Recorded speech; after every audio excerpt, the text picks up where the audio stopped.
is not an era of war.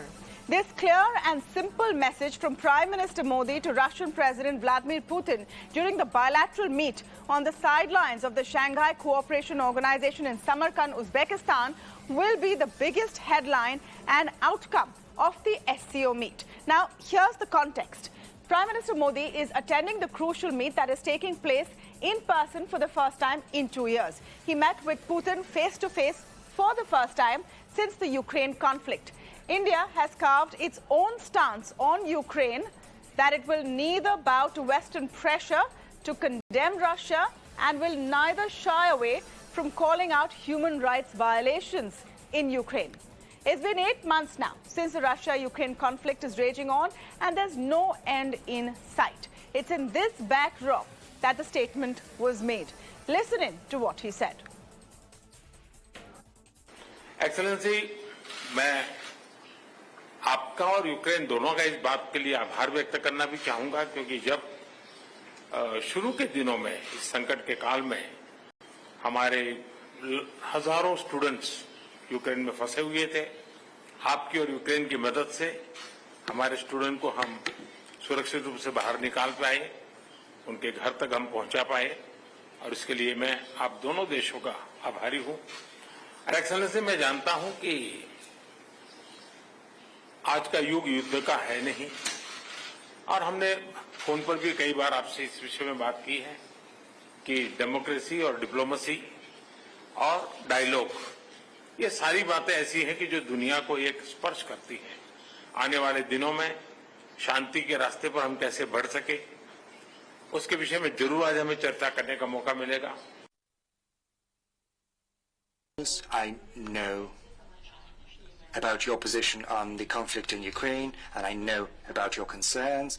I know that you share these concerns, and we want all of this to end as soon as possible. But the other party, the leadership of Ukraine, has claimed that they refuse to engage in negotiating process. They said that they want to achieve their objectives, as they say, on the battlefield militarily. We will keep you abreast of everything that is happening over there. Now, the SCO was an important platform to deliver this message. But what is this grouping? The Shanghai Cooperation Organization was founded in Shanghai in 1996 and, was originally called the Shanghai Five. Over the years, the membership has widened to include more nations, but the largest founding members, and actually the most crucial ones even today, are Russia and China. The group was largely dubbed as an anti-Western club, a group of nations who wanted to strengthen themselves without the involvement of Western powers.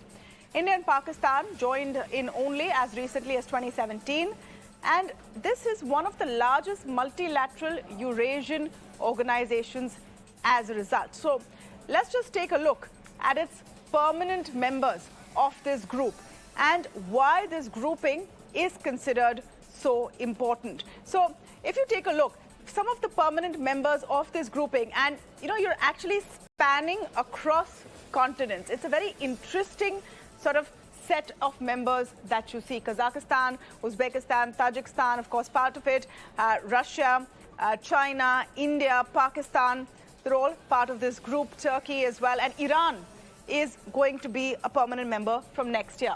But that's from next year. As of now, Iran is an observer state with 3 others, and their 6 dialogue partners. So why does this grouping even matter? It's an important point, especially for India, that in no way wants to be labeled as anti-West.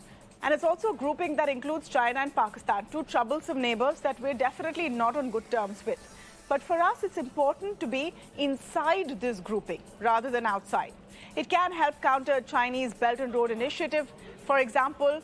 And as a major economy in the region, it's important for us to leverage our position and promote cooperation in trade, energy and economy. Having said that, what has India achieved at the SCO? To speak on this, I'm joined now by Pinak Ranjan Chakravarty, former Secretary of the MEA, Dr. Swasti Rao, Associate Fellow at IDSA, and Shilkan Sharma, former SG of SAARC. Welcome to all of you, and thank you so much for speaking with us today. Dr. Swasti, let me begin by getting your view on the SCO summit this time round, and what for you was the highlight? What we picked out, the big takeaway for us was definitely that very strong message that Prime Minister Modi mentioned while he was speaking to President Putin, that we're not in an era of war.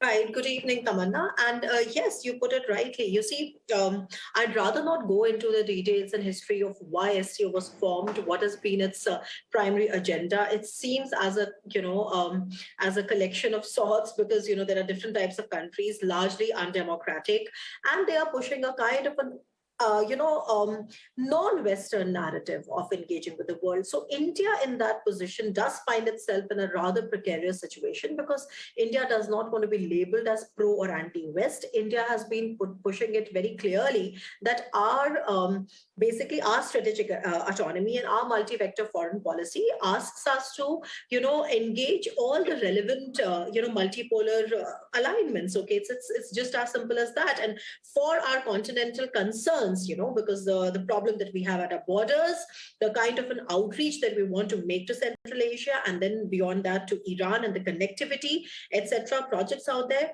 and for retaining our relevance in Afghanistan and the situation out there, and for balancing China, we need this kind of an engagement. While on the other hand, for taking concerns of our maritime domain, we need groupings such as Quad. So for India, it's that kind of a balancing, and not really trying to project an anti or a pro-West or Russia stand.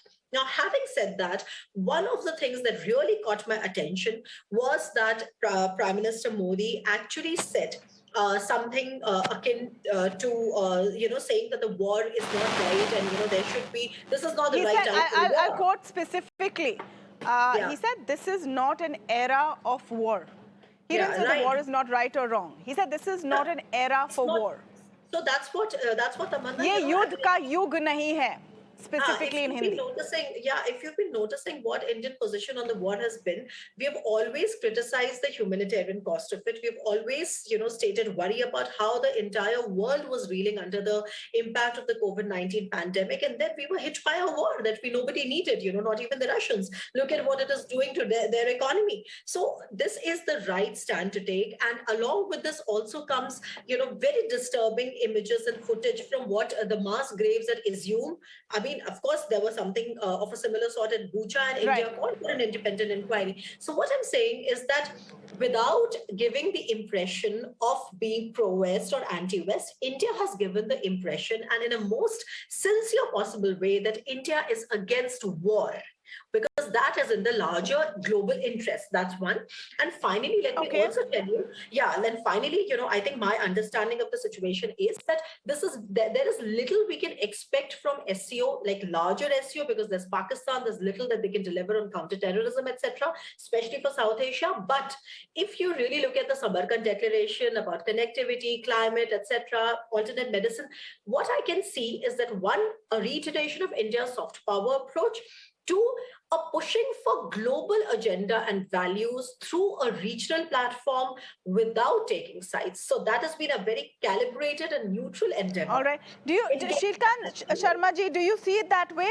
That India ended up not taking sides? Or was that also a very clear message to the West, to Washington, that yes, we are engaging with Russia on the platform of the SCO, but we are very clear in our position that this is not an era for war. Figure out a solution, please. It's impacting the whole world. It's impacting global supply chains. Yes, our participation in SCO cannot be reduced to a single line or a single, track. We have a multifaceted approach, and we are in Asia. We are an Asian power. We want to make Asia also multipolar, just as we want to have a multipolar world order. So our participation in SCO actually is geared to that larger concept of cooperation and interdependence, security, but through dialogue and diplomacy. So this is the kind of overall impact that Prime Minister's statement actually made. All his words are succinct, but they have a larger meaning. And while we meet Russia, we meet other participants. We met our Prime Minister met Turkey's president. He No, met. no, absolutely. Shilkanji, Sharmaji, I agree with you completely. The whole SCO meeting is not about that one sentence and that one phrase, and we will come to the details of it. But, you know, what we're also attempting to do is break down what the key takeaways are and why this has become an important, statement to make at this current time, which is why I wanted your commentary on this statement that Prime Minister Modi made. Well, yes, it is a very clear statement. It actually is consistent with what we have maintained all through, that diplomacy and dialogue is important. There is no place for hostilities and war. And its impact is felt all over the world in terms of the, on food and fertilizers and energy and even supply chain resilience. So this is what was conveyed to Prime Minister Modi to President Putin. And he seems to have said that when he said that I know your concern and I understand them. And he also said that he would like to terminate these things, but he blames it on Ukraine. Now, that's the kind of a bilateral to and fro between the two countries, for which we have suggested dialogue and diplomacy. But the Prime Minister's very clear statement that this is not the time for war is really very far-reaching. It's good, and it is in line with the line India has taken all these 8 months, and it is not on anyone's side. Sure. Mr. Chakravarty, great to have you on the show. Great to be speaking with you after a long time. You know, your big takeaways from SCO going into this, there was a lot of commentary and opinion on does India even need to be part of the SCO? Why do we need the SCO? We are definitely not an anti-West grouping kind of a power. We have, we're welcome on every table in the sense. We have a seat at every table. Is the SCO as relevant for us after this first in-person meet after 2 years, and your take on the message that Prime Minister Modi had for President Putin?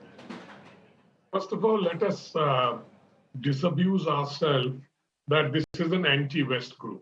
This kind of information is coming from Western media agencies, basically. They want to project it as an anti-West group. But when they form NATO or other organizations, that is, I don't know how they define it. Is that anti-Asia or is it pro-whatever, the West? So I think let us get out of this anti and pro kind of sort of a dichotomy and kind of information warfare, or call it what you like. India must be a part of SCO. India is already a part of BRICS. India will be a part of other Asian multilateral structures because we believe in multipolarity and we should be part of all this. Now, how it proceeds further is, of course, the point. I think Prime Minister Modi today made the point very clear that war, this is not an era of war. I mean, he's saying that you are not going to achieve what you think you want to through war. So let's get down to diplomacy and dialogue. I think this is what he has been saying for a very long time. And the Ukraine war has caused a huge turbulence in the international order, which itself is under, kind of change, so to speak, that it's no longer the past and there's going to be a new future. So I think SCO can play a role in that. And in fact, I do believe that SCO can be a bridging organization that can bridge the differences between member countries, though I acknowledge that the SCO members have a lot of contradictions among themselves. And Sir, just on that point, if I may, what about the fact that Prime Minister Modi and Xi Jinping were in the same room after the Chinese incursion, and of course we chose not to engage in any such way? What do you make of that? You are assuming that we didn't choose to engage. How about looking it from the other way, that the Chinese didn't choose to engage? Did we ask for a meeting? Would we have wanted to? Would we have wanted to? Should we have? But neither side may have asked for a meeting. So neither side wanted to engage in that sense. Why put it on India? And I think we just we may not have asked for a meeting, and neither did the Chinese. So that's the end of the matter. So in the sense that we were also wondering as to how the Chinese will react, and we have made the point that if you cannot settle the issue in Ladakh along the LAC, go back to the status quo, relations will not be normal. I think we have made that very clear. And I think we were simply following that our policy, and we were waiting. If the Chinese wanted a meeting, we may have had a meeting. Okay. Mr. Sharma, your point on that. And, I'm taking off from something that Ambassador Chakravarty also said, that this is a platform for India to also resolve issues. And we have two very big issues, I would say, in that room. That picture of all the leaders standing together is an important one. You have essentially India, China, Russia, Pakistan, all in one room, Iran as well. Do you think this could have been an opportunity to take it forward with the Chinese, or our stance was absolutely correct, that disengagement in the Gogra hot springs does not necessarily mean that we should have sat down and spoken with Xi Jinping? What was done in Dogra hot spring was at the level of military commanders. But when the Prime Minister goes, that's a very different level, at a summit level. So at the summit level, you don't pick up things which are done, at that different level. So I think we should not do confusing of levels. As regards the meeting at the summit, I think my friend Ambassador Pinak Chakravarty has put it very well. Neither China asked nor we asked. It's like, when you cross someone on the road, if that person doesn't say hello, you don't say hello. Whom do you blame? It's like that. Each side has to, and in diplomacy, the important point is that there have to be feelers about it, and so our Ministry of External Affairs would know much better what was the situation, how did it evolve. So if there was no interest expressed or there was no interest felt, then there is no meeting. And the body language also at this photo op, you find it is quite eloquent in that sense, or not so eloquent in that sense, So I wouldn't, again reduce that India's participation in the SCO to this aspect. There are many other things which have happened, like India's Prime Minister's meeting with the Iranian president, is meeting with the Turkish president, with Russia, with the Uzbek president. All these are important bilateral interlocutions which impel us forward in the overall goals for the SCO. And Chinese have set up SCO, so it is incumbent on them to reach out to those who participate in that summit, because they claim on the one hand to be founders. On the other hand, they still want to maintain this stiff, pose, which is actually discordant and with their own talk about this. Just imagine if we create something and people come, we reach out and meet them. And so I don't see any evidence that they tried to reach out. Prime Minister went, and they were sitting next to the president as the founder members of SCO. So there is a certain, responsibility on their part, which was missing, I would say. All right, that's an important observation. They were, in that sense, a founding member. They could have reached out. Ambassador Chakravarty, on the overall, key takeaways and the importance of SCO right now, and I ask this in the bigger picture. We're part of the Quad. We're hosting a G20 summit next year. India has actually, in a sense, framed our participation on the global stage in a more wider lens, isn't it? Like I mentioned, we're welcome at all tables. We have a seat at the biggest tables in the world. What is the importance of SCO for us today? Look, India is going to engage with the rest of the world at every forum. We are not going to say, I will go there, I will not go there. And SCO is an Asian forum. And, I would find it very odd if we are missing from this forum. This is an important one for India. After all, the Central Asian states are very important for us. They are part of our extended neighborhood. The flight from Delhi to Tashkent is less than 2 hours.